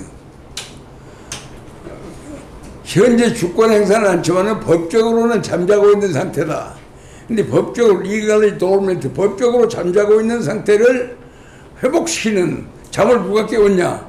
카이로 선이 깨운 거예요. 포스탐 선이 깨우고. 그리고 대한민국의 1948년 50선거에 의해서 직접 평등 자유 비밀 선거에 의해 수립된 대한민국 정부가 카이로 선생이 말했던 코리아고 유엔이 인정한 코리아고 대한제국이 가지고 있던 모든 법과 권리를 전부 우리가 승계했기 때문에 대한민국 정부의 탄생과 동시에 자동 케이스로 수요 절차 없이 미국, 프랑스, 영국 전부 다 한국을 자동 승인하게 됩니다. 그 법적인 승계예요. 상해 임시정부가 전혀 그런 절차가 없었는데 지금 요새 뭐예요? 지금은 요새 엉뚱한 진일이 임시정부가 임시정부가 대한민국의 건국이고 1948년 8월 15일은 그 연장으로 본다. 그게 지금 우리 광복회의 주장인데 그건 말이 아니요. 대한민국 제한헌법을 보면 1948년 7월 12일 대한민국 국회가 이 법을 제정한다고 우리 헌법이 제정이 됐어요. 그게 이제 전두환 대통령, 노태우 대통령 이후에 이제 제9차 보면은 1972년 1948년 7월 12일에 제정된 이 헌법을 이 법에 의해서 개정한다고 되어 있어요. 그렇기 때문에 대한민국 헌법은 1948년에 만들어진 겁니다. 그렇기 때문에 이 법적인 논리 전체를 보면은 절대로 상해 임시정부가 대한민국의 건국이라고 본다는 것은 아무런 법적 근거가 없는 일방적인 주장입니다. 맞소. 또 우리가 여기서 이런 생각한 것은 이승만 대통령이 민국 기원론을 대한민국 기원론을 많이 말했습니다. 왜냐하면 상해 임시정부가 수립될 때 대한민국의 기원은 대한제국 시절에는 광무, 건양 이게 연호였습니다. 그런데 이제 대한제국이 망하고 나니까 단재 신채호 선생이 일어나서 이제는 국조 당군만이 우리의 기원이다. 그래서 당군기원을 쓰기 시작했던 거예요. 국조 당군기원을 쓰고 전부 썼는데 대한민국 임시정부가 만들어지고 나니까 그 당시부터는 이제 민국 대한민국 기원, 그러니까 대한민국 원년이 1919년 그 9월 12일부터가 대한민국 원년입니다. 민국 기원을 썼어요. 근데 해방 딱 되니까 이승만 박사가 유명한 발언을 합니다. 제가 기억으로는 1948년 9월 8일로 기억하는데 대한민국 정부가 수립됐으니 대법원장을 임명해야 하잖아요. 대법원장 임명할 때 보낸 편지가 국회에 보낸 편지가 뭐냐면 대법원장을 김병로를 임명한다. 국회의 동의를 구한다. 1948년 그게 아니고 민국기원 9월 8일로 민국기원 30년 9월 8일로니까 도대체 어떻게 지금 국호 연호를 대통령이 마음대로 정하냐. 그리고 제일 먼저 시비 걸고 나온 사람이 지금 조태열 외무장관의 할아버지 조헌영 의원입니다. 조헌영 씨 아들이 누군 줄 아세요? 조지훈 씨입니다. 시인. 그러니까 청록파 시인 조지훈 씨 아들이 지금 조태열이고 그 할아버지 조헌영 의원이 이제 연호 문제를 제기했어요. 그러니까 정부에서는 그러면 이제 결국은 왜 민국기원을 이승만 박사가 부르짖는가 하는 이유를 들어보고 우리 국회가 대처하자. 그 백관수 법사위원장이 소위를 소집했는데 그래서 정부 측 대표로는 김도연, 이인, 이청천, 안호상 그 네 사람이 정부 측 대표 나오고 민간 대표로는 김성수, 정인보, 또 현상윤, 또 동국대학 총장 김영수, 서울대학 총장 장이우 이 9인이 회의를 해본 결과 합의가 되지 않는다. 그러니 연호에 관한 법률을 제정하자. 그래서 연호에 관한 법을 국회 재헌국회에 상정을 해서 거기서 이제 대한민국 기원을 놓고 당군 기원을 놓고 표결을 해서 당기가 승리했습니다. 당기가 승리를 해서 그때부터 이승만은 국회가 일단 법이 통과되고 난 후에는 다시금 이승만 박사가 민국기원이라는 말을 안 썼습니다. 그런데 지금도 바로 길 건너편에 있는 광복회에 가면 대한민국 건국 지금 105년인가 써붙었을 거예요.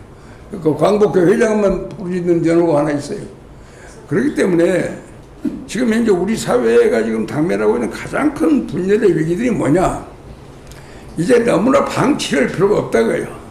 이제 역사 문제가 대한민국도 나라 세운 지 75년이 지났습니다. 이제 분명하게 선들을 그어야 합니다. 제주 4.3 폭동인가 통일을 위한 민중항쟁인가 이 성격을 분명히 정해야 합니다. 계속 방치하고 있으면은 이게 계속 문제가 됩니다. 또 상해 임시정부를 만들어낸 상해 임시정부가 독립운동 단체였는가 국제법적으로 책임을 지고 있는 정부였는가 이것도 우리 국사편찬회가 정확하게 정의를 해줘야 합니다. 지금 우리가 이런 것들을 전부 정리를 않고 있는 거고 또 김구 선생에 대해서도 무조건 애국자니까 모셔야 한다는 생각 버려요. 네. 왜 김구 선생이 대한민국 건국을 가장 방해한 사람이요. 남로당은 폭동으로 반대했고 김구 선생은 정치적으로 반대해가지고 얼마만큼 대한민국 탄생 대전을 어렵겠습니까? 그럼 김구 선생은 항일 애국지사로서 존경합니다. 독립운동의 가치를 평가합니다. 그러나 그분의 그 공과에 대해서도 우리가 명확하게 정부가 정의해야 합니다. 여기까지는 좋고 이것은 잘못됐다. 이거 전부 하나씩을 짚고는 먹어야지. 국민 통합을 위해서, 화합을 위해서 어영부영하고 있다 보니까 계속 해결될 문제가 하나도 해결 안 되고 그대로 정체되어 있는 거예요. 그리고 이것이 잘못된 유산으로 넘어오고 있어요. 시간이 흘러가면 해결되는 게 아니라 시간이 갈수록 엉뚱한 부작용을 낳고 있습니다. 친일파도 그러잖아요. 나는 친일파에 대해서는 한 가지 얘기를 끝마치려고 합니다. 해방된 이후에 친일파가 전멸했습니다. 그런데 이제 재밌는 것이 1945년 12월 9일입니다. 인천 김성수 선생이 해외에서 돌아온 독립운동자 11월 23일 날 임시정부 요인들이 들어왔기 때문에 이승만 대통령은 10월 26일 날 들어오고 11월 23일 날 전부 임시정부 요인들이 들어왔기 때문에 해외에서 들어온 동포들을 환영하는 만찬회가 9일관에서 열렸어요. 9일관에서 해외동포 만찬인데 그 자리에서 신익희 선생이 국내에 있던 사람들은 그도 다 친일로부터는 자유롭지 못하지 않느냐.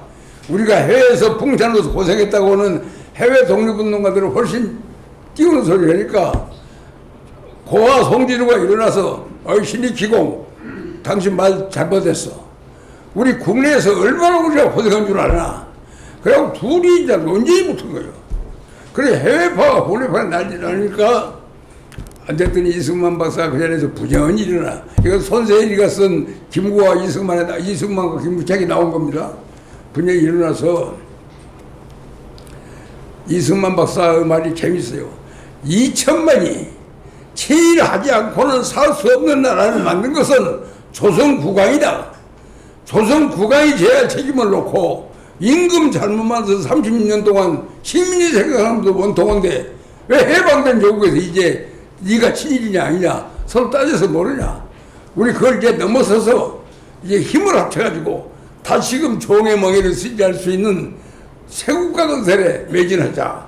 그렇게 해서 분위기를 가라앉혔어요. 이 점에 대해서 이승만 박사는 친일 문제에 대한 태도가 일관성이 있습니다.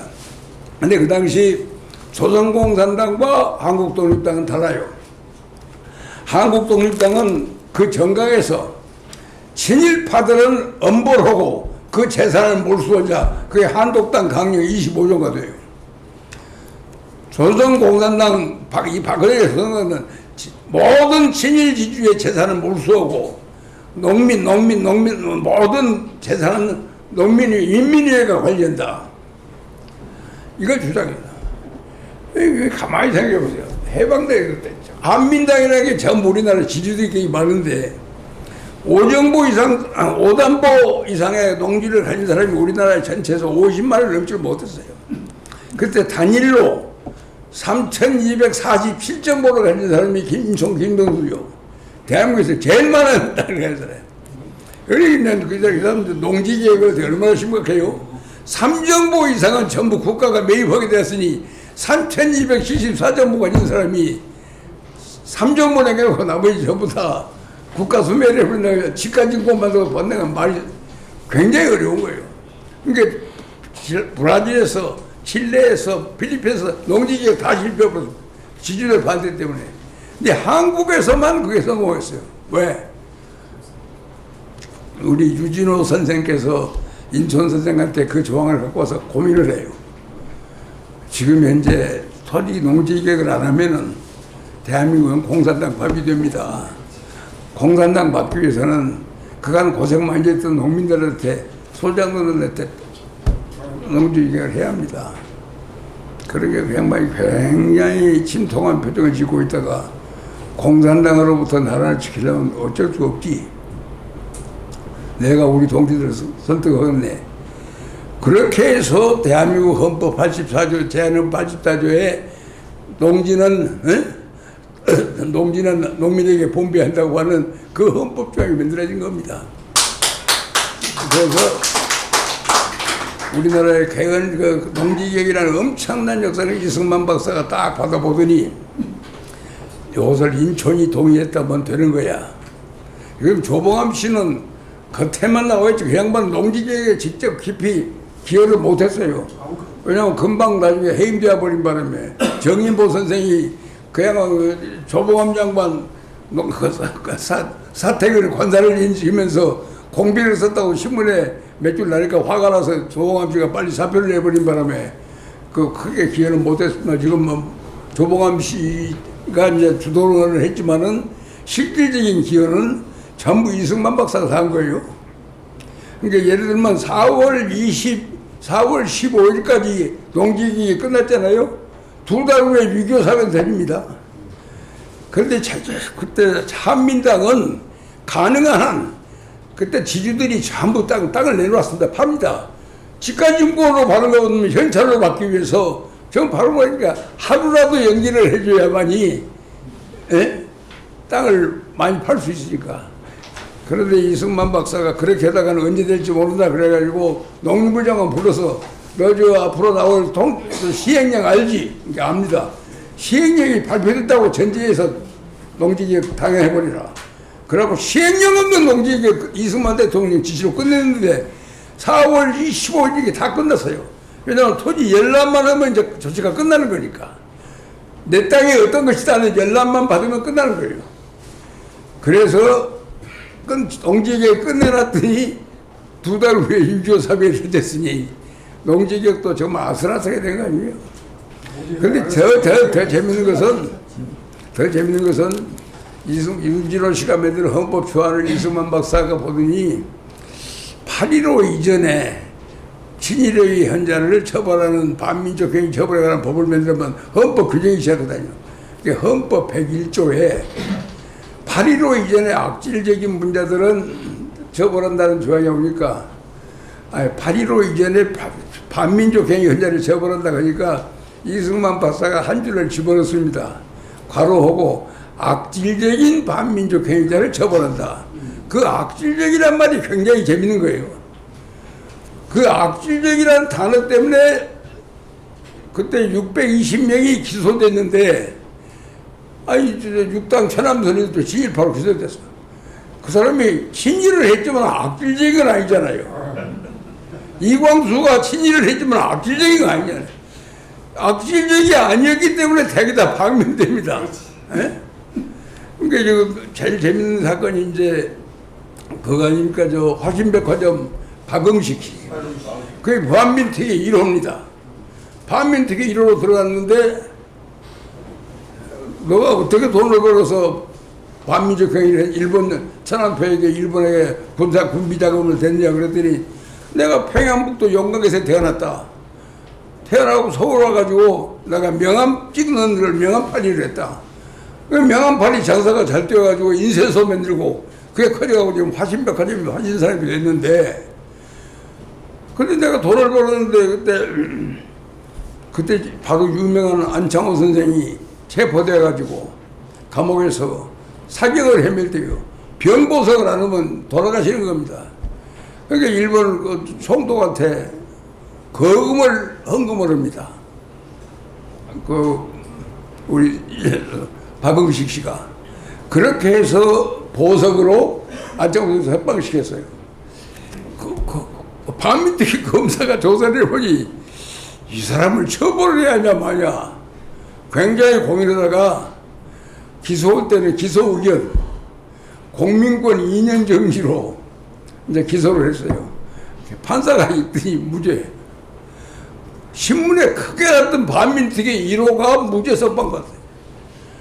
그러니까 일제시대라는 것이 과거에 프랑스는 4년 동안 독일에게 점령당했을 때 4년 동안에 독일에게 앞잡이들은 마음대로 레지스탕스가 쳐버릴 수 있었잖아요. 그러나 우리는 36년 동안 국적이 바뀐 나라인데 거기서 저 반민족의 통일 프랑스식으로 덴마크식으로 유럽식으로 할 수가 없는 벌써 한 시대가 지내버렸잖아요. 그렇기 때문에 이승만 박사 말이 맞은 거예요. 친일의 책임은 조선 국왕이 져야 하는데 조선 국왕한테 우리가 책임을 안 묻고 노예서 먹고 멀고 살면서 전부 생계형 친일한 놈들을 전부 접어다가 반민족 행자를 접을 수 없냐. 그러다 몇 명이 걸렸어요. 악질적인 고등의 형사들 한 12명인가 걸렸습니다. 이 사람들은 전부 실형을 냈는데 감옥살이를 시작을 하자마자 유교가 터져버리니까 전부 형 집행정지로 석방되어 버리거나 공산당에 죽이거나 그러고 끝나버린 거예요. 그러니까 6.25 사명 끝난 이후에 이제 반민특위 법은 1949년으로 시효가 끝나버렸죠. 그러니까 6.25 사명 끝난 이후에 어떻게 진일 문제를 다룹니까? 그 당시에는 6.25 사명 끝나는 부역자 잡아내고 게리라 잡는데 급하니까 그 친일 뭐 반민족 그런 거 따질 틈이 없었다고요. 근데 이제 그 후로 이제 친일자 문제가 끝난 6.25 사명 끝난 이후에는 친일 문제가 제기가 안 돼요. 왜냐하면 6.25 사건 이후에 한국 사회는 철저히 반공 민주주의로 국민적 정체성이 확립되어 버렸습니다. 그렇기 때문에 좌익이 뿌리를 낼 수 있는 길이 하나도 없습니다. 그런데 언제부터 좌익이 등장하냐? 80년대가 시작되면서 남북 대화가 시작되니까 바로 이때가 찬스다. 그래도 갑자기 친일파 문제를 제기합니다. 그래서 우리나라에서 가장 똑똑한 사람이 유명한 사람 중에서 경기 나오고 서울법대 나오고 고시학교간 박씨 에리트가 있죠. 이 박원순입니다. 조선노동당 당수였던 박헌영이가 경기 출신이에요.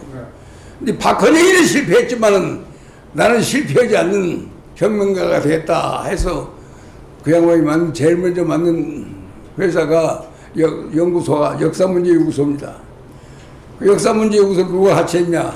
박헌영이의 둘째 아들 원경 스님하고 둘이 만들었어요. 그래서 거기서 만든 것이 친일 인명사전이요. 그래서 우리나라 사람들이 자기들 마음대로 해봐서 친일 인명사전을 4,000명을 만들었어요. 4,700명을 만들어갖고 발표를 하고 나니까 이제 시끄럽고 설렀는데 딱 노무현이가 정권 잡더니 국회에서 법을 통해 그 사람들은 좌익들의 특징은 있어요. 자기들이 뭘 벌려놓고 하면 반드시 그걸 입법화시킵니다. 그러니까 친일 반민족행위 처벌에 관한 진상조사위원회를 만들고 그것을 만들어 놓고 그걸 다스리기 위해서 대통령 직속기구로 친일 반민족행위 처벌에 관한 위원회를 만들고 그 위원회가 이제 4,700명에서 고른 것이 1,600명 골라요. 그리고 그 결과를 정권이 바뀌더라도 뒤집어보더라도 못 박는 작업을 합니다. 그래서 친일 반민족행위 진상조사법 그래갖고 거기 부록에다가 자기들이 확정한 명단을 붙여놨어요. 그걸 딱 인천 김선수를 거기다 걸어놓으니까 지금 100번 진정하고 소송해봤자 그 법 때문에 인천 선생은 계속 친일파가 돼 있지. 그걸 보면 됩니다. 그게 이제 5.18 진상 왜곡 처벌법 그것도 이제 법이 있어요. 법 있잖아요. 그 법으로는 제주 4.3법 그 법 때문에 지금 손을 못 댑니다. 이렇게 가면 이제 좀 있으면 여순 순천 반란 사건 여순 순천이 반란이냐 그 민주거냐 그것도 딱 판을 가래 가만두면 안 됩니다. 그러면 위원회들을 만들어가지고 그걸 입법화 시켜가지고 통과시켜버리면 지금 이재명이가 만말 보면 무슨 법이라서 다 통과되고요. 그럼 무조건 통과해야 되는 게 아니라 윤석열이가 계속 거부권을 행사해야지요. 그래 이상한 법을 통과시키는 사람 이상한 법을 거부하는 사람 대통령과 의회가 협력이 아닌 이런 상황에서 그러니까 로얄 오포지션 대한민국을 지지하는 야당이 없는 곳에서 어떻게 협치가 가능하고 대화가 가능하냐. 그렇기 때문에 한꺼번에 다는 못해도 나는 앞으로 역사 문제에 대해서는 정부가 대한민국의 국사학자 총동원 해갖고 공정하게 우리 적어도 현안 문제에 관해서는 딱딱 쉽게 말해서 매듭을 지어야 합니다. 그냥 두루뭉술하는 역사를 매듭짓는 역사로 끝내는 나는 윤석열 대통령 되기를 바랍니다. 여기에도 이제 그래도 뭐 내가 저 생일 문제 외에도 다룰 게 꽤 많습니다만은 제가 오늘 2시에 강연날을 알고 6시에 기념한 약속을 했거든요. 근데 지금 다 4시로 옮기는 통에 제 마음이 바빠졌습니다. 그래서 오늘 이 8월 5일이면은 귀한 시간을 내서 이렇게 동참해 주신 여러 헌정회, 대한자유헌정회 회원들에게 감사드리고 부족한 사람들의 얘기를 한 10분 정도 이내에만 제가 질의응답을 받고 광화문으로 가야 하기 때문에 필요한 질문 있으면 해주시면 감사하겠습니다. 제가 딱 1분만 말씀드리겠습니다. 조금만. 아까 정대철 의원께서 이 박사 얘기를 하니까 욕을 해가만 나갔는데 내가 정의정 박사를 취재한 정치부장이다. 그 당시에 얘기했던 정의정 박사가 얘기한 얘기를 저하고 지금 고대 습작에서는 정확하게 성병리하고 지금 전두환 대통령 이순자 여사 홍보관하는 민정기, 대한일보 민정기, 중앙일보 성경이 나 셋이 들은 얘기가 있습니다. 무슨 얘기냐면은 우리가 8.15 해방 이후에 아무 국민 속이 없었는데 국가 예산이 없었습니다. 없는데 이 박사가 정의정 박사를 불러 경무대로 올라가면은 자유당이 이 법을 날치기 통과할 것이요. 정 박사께서 날치기 통과하면 강력하게 반대하시고 태평양 국회에서 데모를 해주시오. 시키는 대로 하고 나면은 한 달 후에나 이렇게 경무대를 부른대요. 불러가면은 올라가면은 이 박사께서 손이 떨어가면서 딸라를 치신대. 이게 랜덤이니까 정 박사가 강력하게 반대하신 덕분에 내가 미국에서 받았지. 나머지는 국고로 들어갈 거야. 정 박사 때문에 받은 거니까 정 박사한테는 좀 줘야 돼. 그게 받아가지고 자기 정치하고 그랬다. 두 번째, 우리 제1교포가 북송선, 북한 갈 적 있지, 북송선. 그때 이 박사가 국방부 장관을 불러가지고 그걸 폭격하라 그랬어요.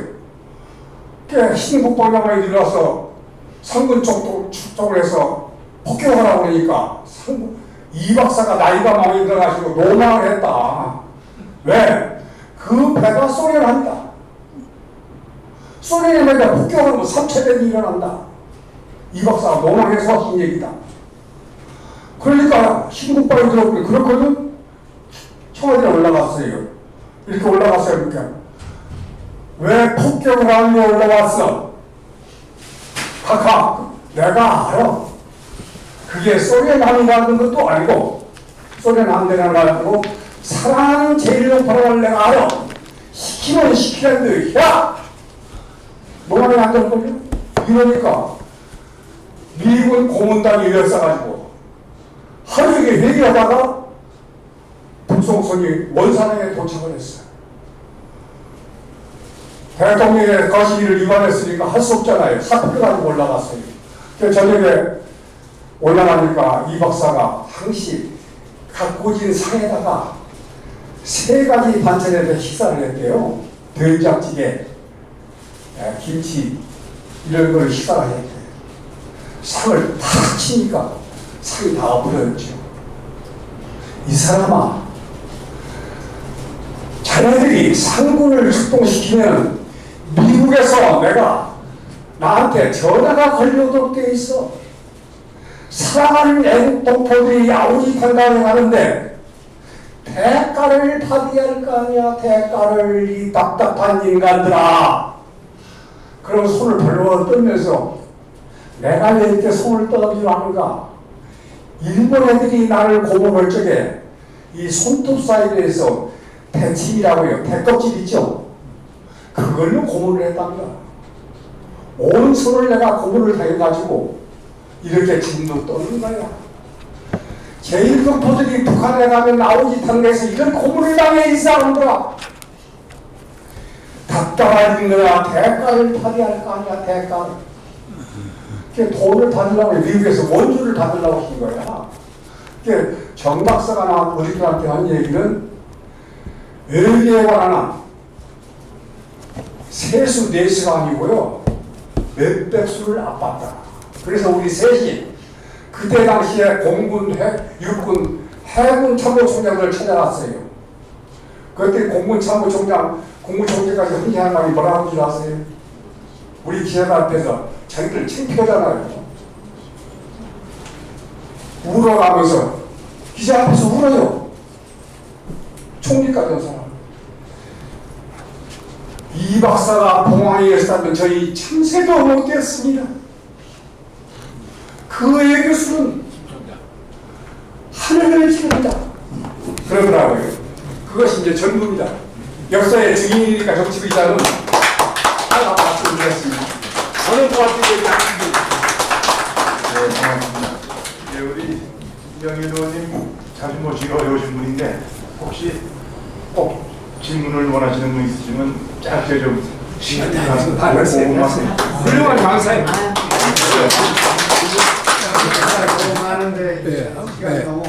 예, 시간이 없는데 예, 우리 이영일 의원님이 지명해서 질문을 한 2분만 받겠습니다. 안녕하십니까. 저는 국채 소속 여성의원이고요. 예. 제가 오늘 이 자리가 현대사, 대한민국 현대사에서 볼 수 없는, 들을 수 없는 아주 소중한 시간이었다고 생각합니다. 그래서 지금 현재 우리나라의 역사를 보면은 근대사 중에 현대사가 없다고 저는 평소에 생각을 하고 있었거든요. 근데 지금 대한민국을 부정하는 그 모든 이제 단체들에 대한 이제 지원이라든지 이런 것을 저는 것에 대해서 저는 이제 어떻게 누가 양산을 시켰냐. 저 개인적인 생각은 제가 서울대에 살 때 녹두거리 사거리에서 이해찬 씨가 그 서점을 했어요. 거기에서 서울대 애들이 그 사람이 중국 좌파 법대생들 위주로다가 교육을 많이 시켰거든요. 저희 참석을 했었고 그 경우에요. 근데 저는 근데서 잘못된 게 뭔가 하면은 우리나라 초대 대통령 이승만 대통령에 대한 것을 왜 이승만 박사라고 칭하는지 정치인들이나 교수 학자들이 저는 왜 그거는 초대 대통령 이승만으로 가야 되는 거라고 생각을 하고요. 누구 대통령? 예, 그리고 건국 대통령이니까요. 저는 뭐 임시정부라든지 뭐 광복회에 대해서는 그건 중요하다고 생각하지 않습니다. 우리나라가 36년을 견뎌왔는데 그 시기에 대한민국에서 애국하지 않고 독립운동하지 않은 사람들이 몇 명이나 되겠습니까? 그러니까 저는 광복회라는 그 자체도 저는 없애져야 된다고 생각을 하고, 왜냐? 그 광복절날은 모든 국민들이 집합해서 같이 단합을 하고 화합할 수 있는 그런 장으로 만들어가야 된다고 생각합니다. 저는 다시 한번 말씀을 드리면 초대 대통령에 대한 호칭을 명쾌하게 박사라는 걸 빼고 초대 대통령으로다가 호칭을 해줘야 되는 게 저희들이 의무라고 생각합니다. 후손들이 잊혀질 수 있기 때문에 저는 그걸 바로 잡아야 생각합니다. 네, 그 자기 주장보다도 좀 질문을 꼭 해주시면 감사하겠습니다. 저 고령에도 불구하시고 오늘 저 이영일 회장님께서 우리 체험적이고 풍부한 그런 연구 자료를 뒷받침 가지고 열정적인 강연을 해주신 것을 아주 찬사를 보내면서 앞으로도 계속 힘난 데까지 이런 운동을 좀 열심히 해주시면 좋겠다는 당부를 먼저 드리고, 정대철 회장이 발끈해서 이렇게 갔는데 6년 전인가 7년 전에 조계사에서 이부영 그 민주당 고문인가 그분이 그때 나와서 건국절 논쟁에 대해서 저하고 붙은 적이 있었어요. 그때도 그쪽 계열은 역시 이 건국절 가지고 시비를 그때부터 걸더라고요. 그래서 제가 참을 수가 없어서 했는데 우리 사회는 정치로는 이미 해결이 불능한 그런 그 사회가 됐다고 봅니다. 그 이유는 민주화라는 이름으로 우리 사회가 가스라이팅이 돼 있어요. 민주화는 뭐냐면 공산주의예요. 공산주의. 지금 임시정부를 지금 논하는데 김구의 그 상해 말고 북쪽은 전부 이 소련 볼셰비키 혁명 직후에 공산주의 운동이에요. 거기가 홍범돈이 저 김일성이 하는 게 전부 저 소련 질문을 좀 감사드립니다. 질문을. 예, 명확하게. 예, 그래서 우리 사회가 가스라이팅이 되는 이런 사회이기 때문에 정치로는 전혀 지금 해결할 수 없는 것이고, 앞으로 우리 이영일 같은 분이 힘나는 데까지 이저 애국 운동을 계속 지속적으로 열심히 해주시길 당부드리는 일, 그렇게 한번 드리고 제 말씀. 감사합니다. 지금 이제 두 분의 좋은 말씀 주셨는데, 저는 최근에 그런 신념을 갖습니다. 이승만 대통령을 다시금 우리가 역사 속에서 살려내야 대한민국이 흥하고 공산당은 망합니다. 이건 내 지금 최근에 갖고 있는 확실한 신념입니다. 이건 방금 우리나라 정치가 지금 정치적인 해결책은 불가능하다고 했는데, 원래 정치가 잘못되면은 언론이 막아줘야 하고 국민이 선거에 막아줘야 하는데, 나는 우리나라 국민들에 대해서 좀 걱정이 많아요. 왜냐면은 사드 배치한다니까 전자파라는 괴담이 나오니까 전부 거기 넘어가 버리고, 소고기를 수입한다는데 과업병이 아니라 전부 거기 넘어가 과업을 채우고, 뭐 최순실의 국정농단 들어본 게 아무것도 아닌데 그것 갖고 대통령을 탄핵시켜버리고, 나는 요새 또 앞으로 무슨 괴담이 나올지 모르겠습니다만은, 우리 국민들이 지금 요새 신문에서 보면 가끔 눈높이란 말을 많이 하는데, 과연 우리 국민들의 눈높이를 어디까지, 눈높이란 말은 참 듣기는 좋은 말 같은데 우리 국민들의 눈높이를 어떻게 평가해야 할 것인도 사실은 걱정입니다. 그래서 국민들이 너무나 괴담에 취약하고 눈높이가 높은지 낮은지 알 수도 없고, 그런 나라에서 민주주의가 매우 힘들지요. 그런데 그래도 어떻든 대한민국에서 과거에 계속 여당만 하다가 여당에서 여당으로 정권 정비하다가 김대중 시대에 여당에서 여당으로 정권이 바뀌었잖아요. 그것은 전두환 대통령이 약 단임 약속을 지켜서 자기는 굉장히 나중에 비참하게 되었지만은 그걸 민주화가 되는 거예요. 그래서 점진적으로 지금 민주화를 향해서 역사는 발전하고 있는데, 아마 제가 볼 때는 저희들 생애에서 제일 어려운 정치적인 시대가 지금이 아닌가 생각합니다. 이제 국민들이 각성을 해야겠는데, 그래서 저도 나이는 먹고 뭐 별로 할 일은 없습니다만은 아직까지도 컴퓨터하고 자판 떠들릴 능력이 있습니다.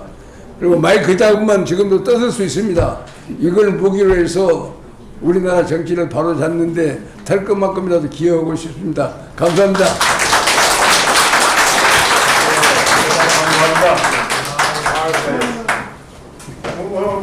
오늘 강연이 끝난 후에 늦게까지 이렇게 참 이 자리를 세워주시고 뜨거운 관심 가져주신 거기에 대한 고마움으로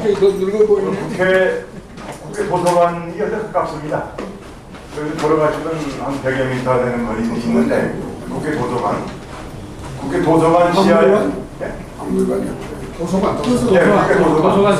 도서관 지하에 무대식장에서 예전에 만찬을 좀 제공해 드리도록 하겠습니다. 네. 시간 되시는 분들은 국회 도서관 지하식장 가셔서 만찬을 드시고 하시면 감사하겠습니다.